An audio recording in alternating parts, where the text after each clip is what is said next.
Bismillahirrahmanirrahim. Very warm welcome to all of you in unique pre-FSC online lectures.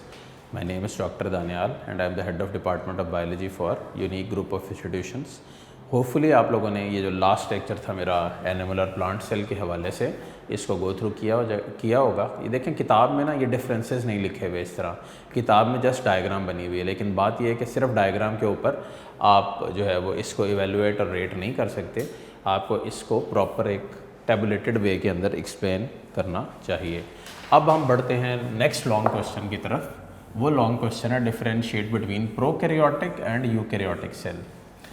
तो आप हैरान होंगे कि किताब में तो ये इसके बाद नहीं है, बट इसको जब सेमेट्री में पढ़ाया जाता है तो इसके बाद प्रोकैरियोटिक और यूकैरियोटिक का ही एक्सप्लेनेशन आता है। तो ये आपको last page of the chapter के ऊपर मिल जाएगा।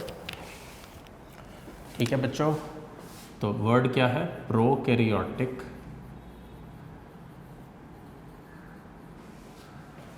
और यूकैरियोटिक सेल।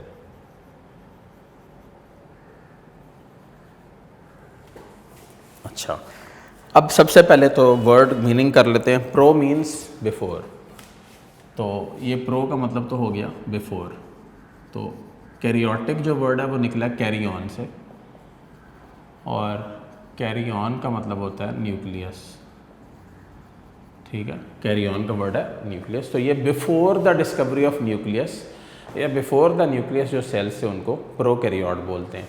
और यू मीन्स ट्रू, ये जो यू है ये ट्रू है, और कैरियोट वर्ड निकला अगेन कैरी ऑन से और वो है न्यूक्लियस। तो वो सेल जिनके पास ट्रू न्यूक्लियस होता है वो यूकैरियोट है, और वो जिनके पास ट्रू न्यूक्लियस नहीं होता वो प्रोकैरियोट है। तो दोनों को मेरे बच्चों डिफ्रेंशिएट एक दफ़ा क्लियरली कर लेना कि ये कैसे आपने इसको अरेंज किया और कैसे ये आपको आने चाहिए।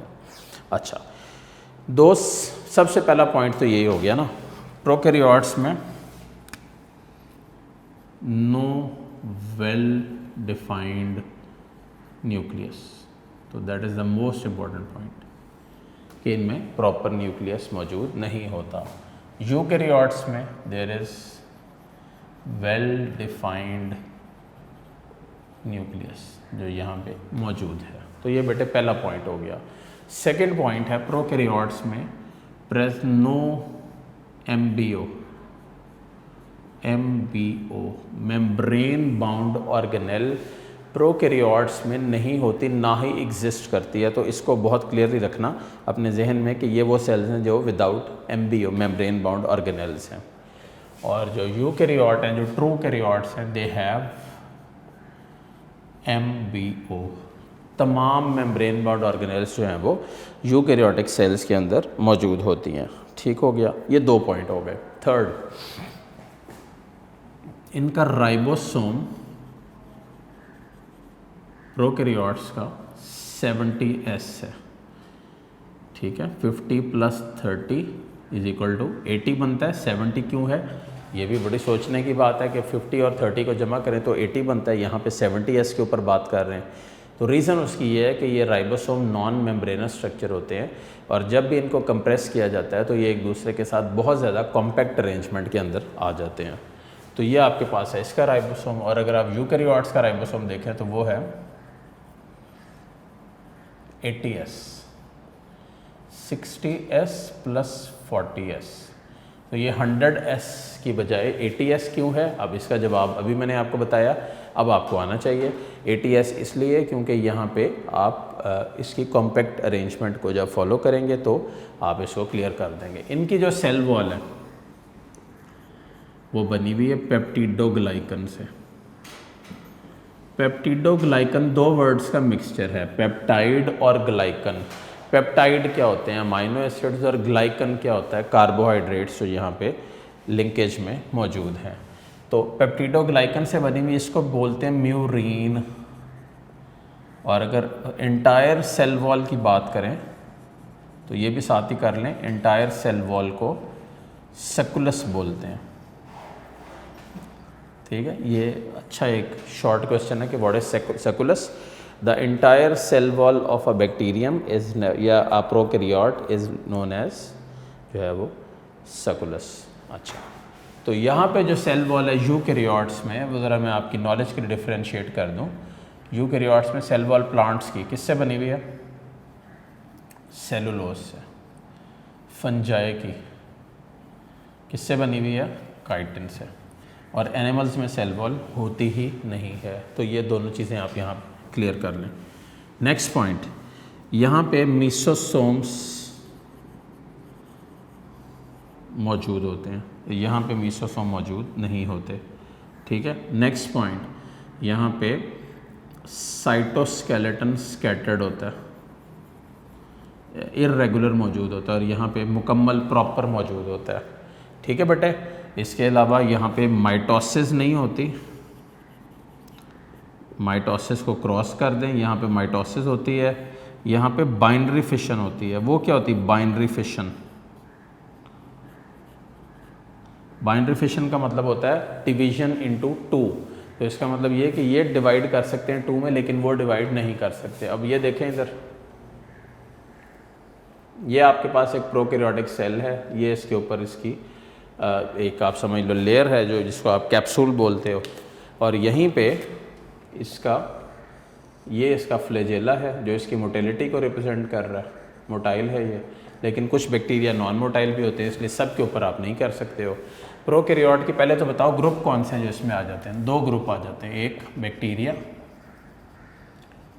ठीक है, और दूसरा साइनोबैक्टीरिया, ब्लू ग्रीन एल्जे जिसको बोलते हैं। तो दोनों ही ग्रुप्स के हवाले से ध्यान में रखना है आप लोगों ने कि किस फॉर्म में और किस तरीके से यहाँ पे एग्जिस्ट करते हैं। आप देखें बड़ा कॉम्प्रिहेंसिव सा टेबल बन गया। इसमें अगर गिनना शुरू करें, नो सेल वॉल, उसमें well defined cell wall, number 2 no embryo, proper embryo, 3 ribosome 70s होता है उस यूकैरियोट्स का, 80s होता है, फिर उसकी सेल वॉल बनी हुई पेप्टिडोग्लाइकन से जिसको आप म्यूरिन बोलते हो, और एंटायर सेल वॉल को आप सेकुलस बोलते हो, जबकि उसकी सेल वॉल बनी हुई प्लांट्स के केस में सेलुलोज से और फंजाई के केस में काइटिन से। देन मीसोसोम मौजूद होता है, साइटोस्केलेटन नहीं होता, माइटोसिस मिसिंग होती है, और बाइनरी फिशन भी यहाँ पे होती है, जबकि वहाँ पे भी बाइनरी फिशन की ऐसी ज़रूरत नहीं, वहाँ पे प्रॉपर सेक्शुअल और एसेक्सुअल रिप्रोडक्शन चल रही होती है। तो ये तो आप बना लिया आपने। इसके अंदर एक और भी पॉइंट आप यहाँ पे डिफ्रेंशिएट कर सकते हो।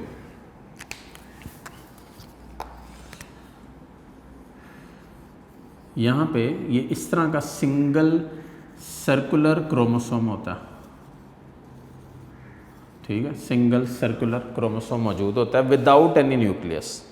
इसके अलावा यहाँ पे अगर डायग्राम में देखें तो कुछ इस तरह के पिलाए वाले स्ट्रक्चर भी मौजूद होते हैं, ये भी यहाँ पे और ये भी यहाँ पे, ये दोनों भी यहाँ पे मौजूद नहीं। तो तकरीबन 10 पॉइंट से ज़्यादा हो गए इसके डिफरेंसेस में जो मेरे बच्चों यहाँ पे आप लोगों ने करने हैं। ठीक है, ये आपके पास इसकी सारी डिटेल है। अगर यही बात आप एक यूकैरियोटिक सेल में देखें, यूकैरियोटिक सेल मैंने थोड़ा सा पहले भी बनाया था, फिर एक दफ़ा बना देता हूँ। देखें, ये एक एनिमल सेल है, इसके ऊपर सेल वॉल नहीं है। यस, इसमें फ्लैजेला मौजूद होता है, इसके अंदर न्यूक्लियस प्रॉपर मौजूद होता है, न्यूक्लियस। इसके अलावा यहाँ पे माइटोकॉन्ड्रिया भी होता है, इसके अलावा यहाँ पे वैक्यूल भी होता है, इसके अलावा यहाँ पे राइबोसोम भी होते हैं, और इसके अलावा यहाँ पे प्रॉपर एंडोप्लाज्मिक रेटिकुलम और साइटोप्लाज्मिक सारा सेटअप भी मौजूद होता है। तो इसका मतलब well defined membrane bound organelles जो हैं वो एक यूकैरियोटिक सेल की बुनियाद बनते हैं। तो अब जब आपको आएगा, आपने एक यूकैरियोटिक सेल भी बना लेना, एक प्रोकैरियोटिक भी बना लेना, और एज सच इस तरह इसको point wise, point two point board के अंदर टेकअप करना है। ठीक है, क्लियर हो गया मेरे बच्चों को? अब हम बेटे चलते हैं प्लाज्मा मेम्ब्रेन की तरफ। ये हमारा आज का मेन टॉपिक होगा, प्लाज्मा मेम्ब्रेन, और हम इसको अब डिटेल में देखेंगे और जानेंगे।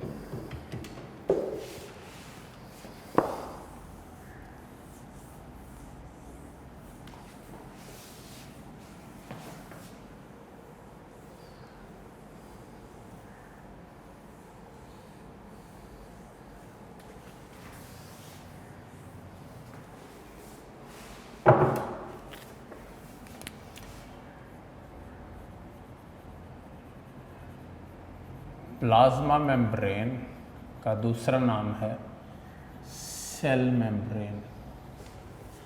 ठीक हो गया, प्लाज्मा मेम्ब्रेन या cell membrane. Outer most boundary of the cell, कौन सा cell? Animal cell, plasma membrane है, लेकिन प्लांट सेल में कवर्ड है। तो यहाँ पे दोनों पॉइंट्स बना लें, ये बोर्ड का लॉन्ग है, एनिमल्स में आउटर मोस्ट है, और प्लांट्स में ये किससे बनी हुई है, इसके बाहर क्या है, सेल वॉल भी मौजूद है। ठीक हो गया, सबसे पहले तो इसको कर लें। अच्छा, इसके अलावा इसके आप आ जाएं कंपोजिशन के ऊपर।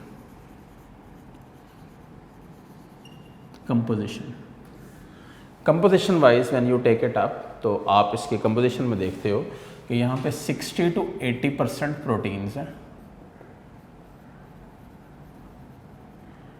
20 to 40% लिपिड्स हैं, इसके अलावा कोलेस्ट्रॉल भी है, इसके अलावा कार्बोहाइड्रेट्स भी यहाँ पे मौजूद हैं। तो 4 चीज़ें यहाँ पे आपको नज़र आ रही हैं जो बेसिकली यहाँ पे इस सेल मेम्ब्रेन की बुनियाद बना रहे हैं। ठीक हो गया। अब आ जाए इसके स्ट्रक्चर के ऊपर। सेल मेम्ब्रेन शुरू से ही एक्साइटिंग रहा है बायोलॉजिस्ट के लिए, उसकी वजह ये हर बायोलॉजिस्ट ने आके इसको अपने मुताबिक एक्सप्लेन करने की कोशिश की है। उसके मुताबिक जो बेसिक इसका स्ट्रक्चर है उसको मुख्तलिफ मॉडल से एक्सप्लेन किया गया। जो पहला मॉडल जिसको मैं एक्सप्लेन करने जा रहा हूँ वो है यूनिट मेम्ब्रेन मॉडल। मैं आपको ये ज़रा बता भी दूँ, इट वॉज प्रपोज्ड अर्लियर से, आप इसको लिखोगे पेज 50 के ऊपर, that cell membrane is composed of lipid bilayer sandwiched between inner and outer layer of protein. तो अगर आप इसको एक्सप्लेन करो तो बाहर प्रोटीन, अंदर लिपिड की बाइलेयर। लिपिड देखें, चैप्टर 2 का रिकॉल करें, फॉस्फोलिपिड क्या था? फॉस्फोलिपिड वो था जिसमें फॉस्फेट हेड मौजूद होता है और फैटी एसिड चेन मौजूद होती है, यानी कि ये फॉस्फेट हेड है और फैटी एसिड चेन भी यहाँ पे मौजूद है, और अगेन इसकी दूसरी साइड के ऊपर भी प्रोटीन मौजूद है। तो दोनों साइड्स के ऊपर प्रोटीन है, दरमियान में लिपिड्स है। तो ये आपको जो है वो कम्बिनेशन की फॉर्म में यूनिट मेम्ब्रेन मॉडल को एक्सप्लेन किया जा रहा है। लेकिन जैसे ही इसकी टेक्निक आगे बढ़ी, इसमें क्या था फिर बोल दूं कि लिपिड्स बाइलेयर की फॉर्म में होते हैं और प्रोटीन उनको सैंडविच कर रहे होते हैं। और ये कौन से प्रोटीन हैं? ये हैं ग्लोबुलर प्रोटीन्स, जो ग्लोब्यूल्स की फॉर्म में यहाँ पे मौजूद होते हैं। लेकिन जब बेटा ये डिस्कशन आगे बढ़ी तो पता लगा कि लिपिड बाइलेयर सैंडविच नहीं हुए होते प्रोटीन्स के अंदर। इंस्टेड एक नया मॉडल इसके अंदर प्रेजेंट किया गया, उस मॉडल का नाम था फ्लूइड मोज़ेक मॉडल।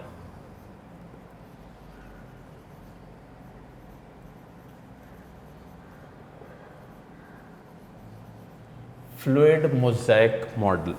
मोज़ेक क्या होता है? वर्ड मोज़ेक का मतलब होता है वेराइटी। तो फ्लूइड मोज़ेक मॉडल वो मॉडल है जो बेसिकली वेराइटी ऑफ सब्सटेंसेस को रिप्रेजेंट कर रहा है।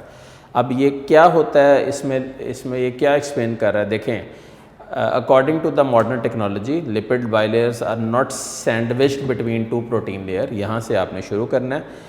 The protein layers are not continuous and not confined to the surface of membrane but are embedded in lipid membrane या layer in a mosaic manner। अब देखें वो किस तरह। लिपिड मॉलिक्यूल्स जो फॉस्फोलिपिड्स हैं,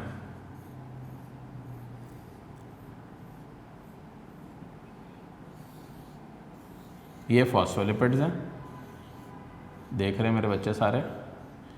तो इन फॉस्फोलिपिड्स के ऊपर या नीचे प्रोटीन लेयर नहीं है, इनकी दोनों दरमियान में कहीं ना कहीं बड़े बड़े प्रोटीन मौजूद हैं, जिनको बोलते हो आप ट्रांस मेम्ब्रेन प्रोटीन।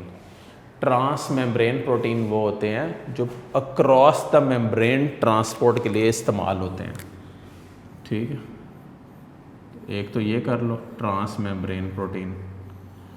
ठीक है, इसका मतलब ये हुआ कि ये सैंडविच नहीं हुए होते, ये ट्रांस मेम्ब्रेन की शक्ल में यहाँ पे मौजूद हैं।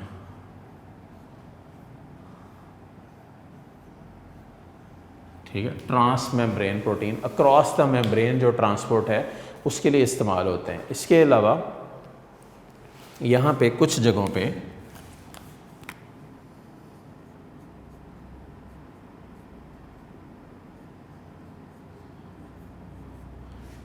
रेड में मैंने इसलिए बनाया कि आप सबको पता चल जाए। यहाँ पे कुछ जगहों पे कोलेस्ट्रॉल के मॉलिक्यूल भी मौजूद हैं। कोलेस्ट्रॉल के मॉलिक्यूल यहाँ पे क्या कर रहे हैं? फ्लूइडिटी इन्हेंस कर रहे हैं। इसका मतलब ability of the materials to flow across यहाँ पे बढ़ा रहे हैं। इसके अलावा यहाँ पे जो कोलेस्ट्रॉल मॉलिक्यूल्स हैं उसके अलावा यहाँ पे बेटे इंटीग्रल प्रोटीन भी मौजूद हैं। रेड में बना रहा हूँ अगेन ज़हन में रखने के लिए। इंटीग्रल प्रोटीन वो होते हैं जो बेसिक कंपोनेंट बनते हैं इस सारे स्ट्रक्चर का और इंटीग्रिटी देते हैं इसको। इसका मतलब ये है कि स्ट्रक्चरल कंपोनेंट्स के तौर पे एग्जिस्ट करते हैं। इसके अलावा यहाँ पे कार्बोहाइड्रेट भी मौजूद है। अगर कार्बोहाइड्रेट लिपिड के साथ जुड़ा होगा तो क्या बनाएगा? ग्लाइकोलिपिड। और अगर वो प्रोटीन के साथ जुड़ा होगा तो क्या बनाएगा? ग्लाइकोप्रोटीन। तो ये दोनों वर्ड्स ग्लाइकोलिपिड और ग्लाइकोप्रोटीन कॉन्जुगेटेड मॉलिक्यूल्स को रिप्रेजेंट कर रहा है। एंड मैंने आपको अच्छी तरह बताया मेरे बच्चों कि कॉन्जुगेटेड मॉलिक्यूल्स कौन से होते हैं, जो बेसिकली दो या दो से ज़्यादा चीज़ों की कम्बिनेशन से बनते हैं। ठीक है। MCQ, the most accepted model for explaining the structure of cell membrane is fluid mosaic model, जो आपके सामने सबको नज़र आ रहा है। This model is the most accepted one, और इसके अंदर अब जो मूवमेंट्स हैं चीज़ों की उसको अब एक्सप्लेन करने के लिए हम बात करेंगे। यहाँ पे कुछ ऐसे सुराख भी होते हैं, अल्लाह की तरफ से डिफाइंड हैं, चाइल्ड पोर्स जिनको बोलते हैं। जैसे फ़र्ज़ करें ये चाइल्ड पोर्स हैं जिसके through material active as well as passive transport के आ जा सकते हैं। एक्टिव ट्रांसपोर्ट के भी और पैसिव के भी, दोनों तरीक़ों से मटेरियल्स की मूवमेंट यहाँ पे हो सकती है। ठीक हो गया। तो ये आपके पास प्लाज्मा मेम्ब्रेन का फ्लूइड मोज़ेक मॉडल है। अब इसका मोस्ट इंपॉर्टेंट हिस्सा that is the structure of the cell membrane तो कंप्लीट हो गया। अब लास्ट की तरफ जा रहे हैं, that is the function of the cell membrane. तो मैं आपको एक एक करके इसके फंक्शन बेटे एक्सप्लेन कर रहा हूँ, आप ज़रा इसको जान लीजिए, देख लीजिए और समझ लीजिए और क्लियर भी कर लीजिए। सबसे important function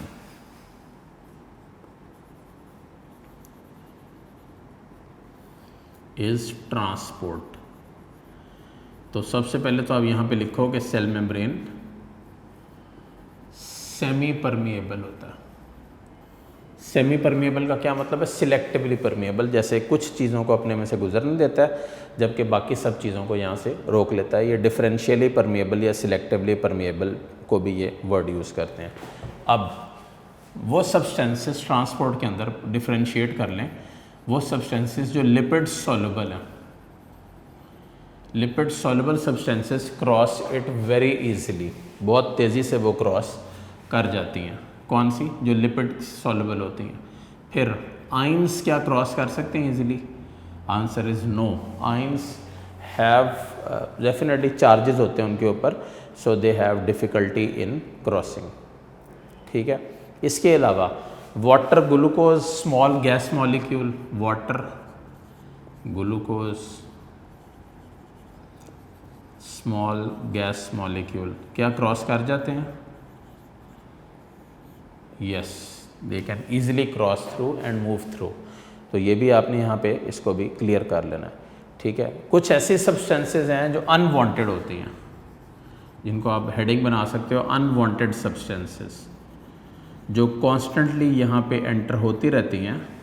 they are then expelled out, वो यहाँ से एक्सपेल आउट कर दी जाती हैं, बाहर निकाल दी जाती हैं, अगेंस्ट द कंसंट्रेशन ग्रेडियंट वो मूव करती हैं।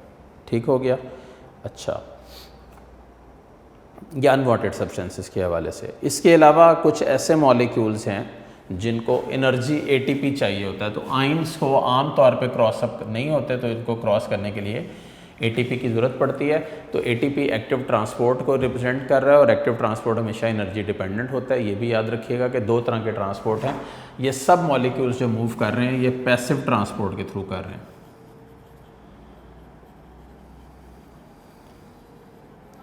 अब 2 मिनट आप लोग गौर से मुझे सुने, पैसिव और एक्टिव ट्रांसपोर्ट को क्लियर करें। सबसे पहले पैसिव ट्रांसपोर्ट वो होता है जिसमें transport along the concentration gradient होता है, जिसमें आप अपर से या अप से डाउन इजीली मूव कर रहे होते हैं। और जो पैसिव ट्रांसपोर्ट के बाद एक्टिव ट्रांसपोर्ट होता है वो कौन सा होता है? जिसमें आप डाउन से अपवर्ड इसको मूव करते हैं और इसी अंदाज में चलते हैं। देखें, दो वर्ड्स इसके साथ ही आप यहाँ पे एक्सप्लेन करेंगे। एक वर्ड है एंडोसाइटोसिस, दूसरा वर्ड है exocytosis. What is endocytosis? Endocytosis का मतलब होता है infoldings of the cell membrane. इसका मतलब सेल मेम्ब्रेन ने जब कोई भी चीज़ इनटेक करनी होती है तो वो क्या करता है, वो इनगल्फ करता है, उसको सराउंड करता है। मैं बना के भी दिखाऊंगा आपको, और उसके बाद वो उसका इनटेक कर लेता है। इसमें बेटे दो वर्ड्स हमने एक्सप्लेन करने हैं एंडोसाइटोसिस में, तो दोनों वर्ड्स के लिए ज़रूरी है कि मैं थोड़ी सी स्पेस क्रिएट कर लूँ यहाँ पे।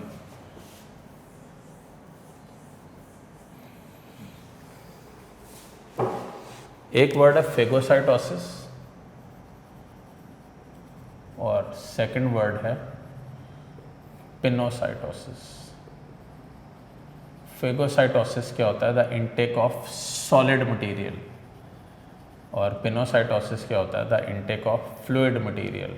ठीक है, जो सॉलिड मटेरियल का इनटेक है वो फेगोसाइटोसिस, जो फ्लूइड या लिक्विड मटेरियल का इनटेक है वो पिनोसाइटोसिस। अच्छा, ये जो अब इसको ज़रा थोड़ा सा ये देखें, इस तरह समझें। ये आपके पास एक अमीबा जा रहा है। अमीबा आपको पता है शेपलेस प्रोटोजोन है। अमीबा जा रहा था, इसको आगे सेंस हुआ कि एक फूड वैक्यूल यहाँ पे मौजूद है, तो ये क्या करेगा? ये अपना जो सूडोपोडिया उसको आगे बढ़ाएगा और इसको इनगल्फ कर लेगा।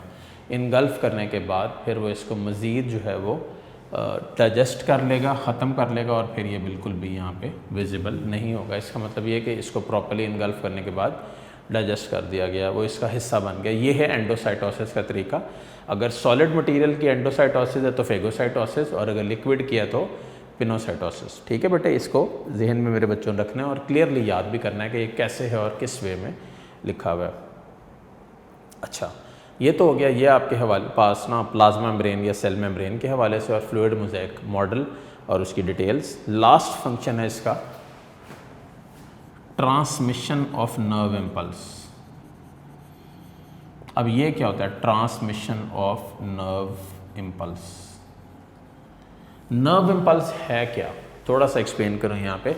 आप मेरी बात सुन रहे हो, इसका मतलब आपके ब्रेन के कुछ हिस्से नर्व इम्पल्सेस को ट्रांसमिट कर रहे हैं। Nerve impulse is a wave of electrochemical changes that travels along the length of neuron involving the faster transmission of nerves या cells across it।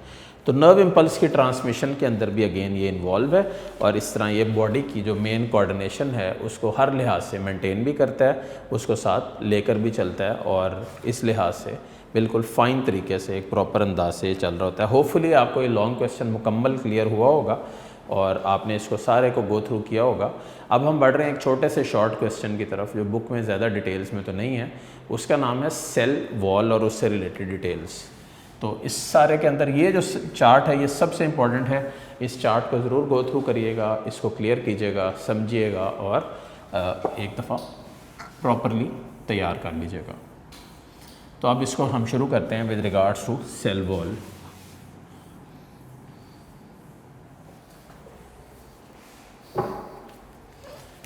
Cell wall is the outer most boundary in किसमें? Plant sales. Animal cell में होता है? नहीं होता। अब cell wall किस किस में होती है पहले तो ये बताएं। सेल वॉल प्रोकैरियोट्स में भी होती है और सेल वॉल यूकैरियोट्स में भी होती है। प्रोकैरियोट में सेल वॉल म्यूरीन या पेप्टिडोग्लाइकन से मिलकर बनी हुई है, जबकि यूकैरियोट्स में जो सेल वॉल है उसमें वो प्लांट सेल में बनी हुई है सेलुलोज से, और जो एनिमल सेल है इसमें ये बनी हुई है क्या? नहीं होती यहाँ पे। ठीक है, तो कंफ्यूज ना होइएगा, क्रॉस इसलिए लगाया। देन फंजाई में सेल वॉल बनी हुई है काइटिन से। तो अब यहाँ पे सोच तो यही आती है और जहन में भी यही आता है कि काइटिन से क्यों? काइटिन एक ऐसा पॉलीसेक्राइड है जो नाइट्रोजन कंटेनिंग है, एक बात। दूसरी बात ये रेजिस्टेंट टू डिके है और जो है ये बड़ा ही टफ़ है। इसका मतलब ये कि फंजाई को मारना इतना आसान नहीं होता माइक्रोब्स में जितना बाकियों को आसान होता है। अच्छा, ये तो हो गया ये। Cell wall is secreted by, next point, it is secreted by protoplasm of the cell. बहुत इंपॉर्टेंट, प्रोटोप्लाज्म क्या होता है? Cytoplasm plus nucleoplasm is protoplasm. अगर प्रोटोप्लाज्म में से सेल वॉल माइनस कर दें तो जो बाकी बचता है वो प्रोटोप्लास्ट होता है बेटे, ये भी याद रखिएगा। सेल वॉल में से क्या सिर्फ आपने क्या माइनस किया है, बेसिकली सेल वॉल माइनस की, प्लांट सेल में से जो बाकी बचा है वो प्रोटोप्लास्ट है। ठीक हो गया। अब आ जाए लेयर्स के ऊपर। सेल वॉल की 3 प्राइमरी लेयर्स होती हैं, 3 लेयर्स होती हैं यहाँ पे सेल वॉल की। अब वो कौन सी लेयर हैं? पहली है primary wall, secondary wall and middle Lamela.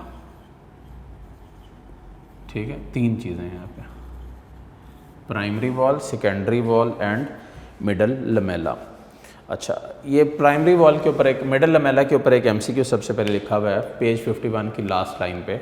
Middle lamella is first to be formed in between the primary walls of neighbouring cells. तो मिडल लमेला सबसे पहले बनता है primary walls of the neighbouring cells के अंदर, formed in between primary walls. तो एक तो इसको बेटे अलग कर लीजिए। ठीक हो गया। अब आ जाएं सेकंड पॉइंट के ऊपर। प्राइमरी वॉल किससे बनी हुई है? Is composed of cellulose, pectin and hemicellulose.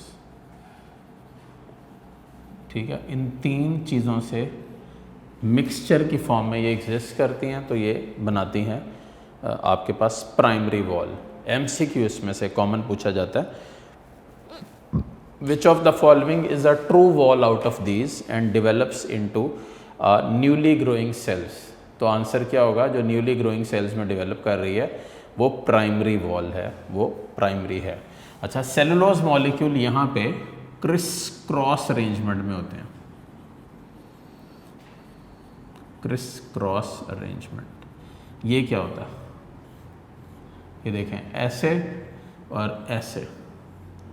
अब ज़रा गौर करें, ये ऐसे और ऐसे अगर अरेंजमेंट होगी तो ये क्या रिप्रेजेंट कर रहा है? ये इनकी क्रिस क्रॉस अरेंजमेंट को रिप्रेजेंट कर रहा है, जिसमें ये बहुत ही कॉम्पैक्ट अरेंजमेंट में स्ट्रेंथनिंग मटेरियल के तौर पे मौजूद हैं। अच्छा, सेकेंडरी वॉल किधर होती है?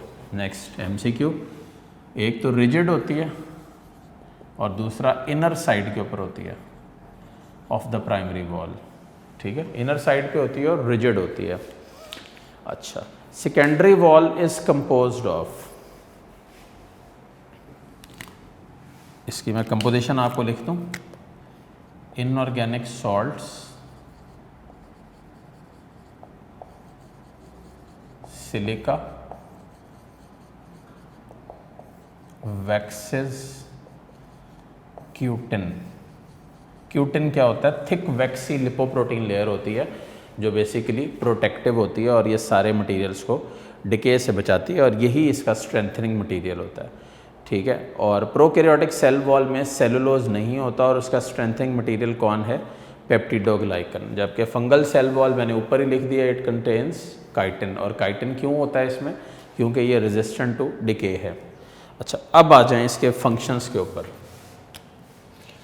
यूजली ये लॉन्ग क्वेश्चन में नहीं आता, इसमें शॉर्ट बहुत है और एमसीक्यूज बहुत सारे हैं, तो मेरे बच्चों इसको ध्यान से करना है। फंक्शंस में एक सेल वॉल जो है वो, इसके फंक्शंस क्या हैं? सबसे पहले तो ये बताएं कि सेल वॉल है क्या? क्या ये मटेरियल्स को अपने अंदर से गुजरने देती है? क्या ये मटेरियल्स को अपने अंदर से नहीं गुजरने देती है? क्या ये उन मटेरियल्स को रोक देती है? ये असल पॉइंट है जो इसमें आपने सोचना भी है और फाइनलाइज भी करना है कि सेल वॉल है क्या। सेल वॉल फ्रीली परमिएबल है। बहुत सारों के लिए ये नई इन्फॉर्मेशन होगी, तो इसको नोट कर लें रजिस्टर्स में। ये फ्रीली परमिएबल है, इसका मतलब जो भी मटेरियल इसमें आ रहा है ये इस मटेरियल को बाहिफाजत आगे पास ऑन कर रही है। एक बात हो गई। सेकंड बात, it gives a definite shape to the cell. अगर कोई पूछे आपसे कि एनिमल सेल की भी डेफिनेट शेप्स उतनी क्लियर होती हैं जितनी प्लांट सेल की है, तो हमेशा जवाब दीजिएगा नहीं होती। क्यों नहीं होती? क्योंकि एनिमल सेल के ऊपर सेल वॉल मौजूद नहीं है। नेक्स्ट इसके अंदर क्या है कि क्या ये बैरियर के तौर पे एक्ट करता है? Answer is no barrier to any material passing through. ठीक है, किसी भी मटेरियल के लिए ये बैरियर के तौर पे एक्ट नहीं करता और अब मटेरियल को फौरी तौर पे आगे पास ऑन कर सकता है और उसको इसी तरह भेज सकता है। यहाँ पे एक रेड लाइन लिखी हुई है, रेड लाइंस भी इस चैप्टर की करनी है और इसमें सेल वॉल वाले में डायग्राम तो कुछ नहीं है, ज़रा उसको पढ़ लें। Secret of the strength of plant structure is revealed by electron microscope photograph of the cell wall. इसका मतलब यहाँ पे जो सेल वॉल का सारा स्ट्रक्चर दिया गया है उसको एक्सप्लेन करने के लिए इलेक्ट्रॉन माइक्रोस्कोप की रूलिंग यहाँ पे मौजूद है। Cellulose fibres are arranged in layers with the fibres of each layer at right angle to those of other layers. तो सेलुलोज फाइबर्स वो अरेंज हुए होते हैं राइट एंगल के ऊपर दूसरी लेयर्स के साथ और एक सीक्वेंस में मौजूद होते हैं।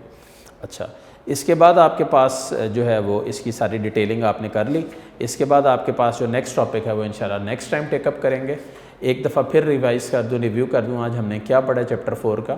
जब आप चैप्टर 4 को शुरू करते हैं पहले लेक्चर में, जब आप लोगों ने परसों पढ़ा था, यानी कि आपका जो पिछला लेक्चर था, उसमें आपने सेल थ्योरी और उससे रिलेटेड सारी डिस्कवरीज़ और वो पॉइंट्स पढ़े थे।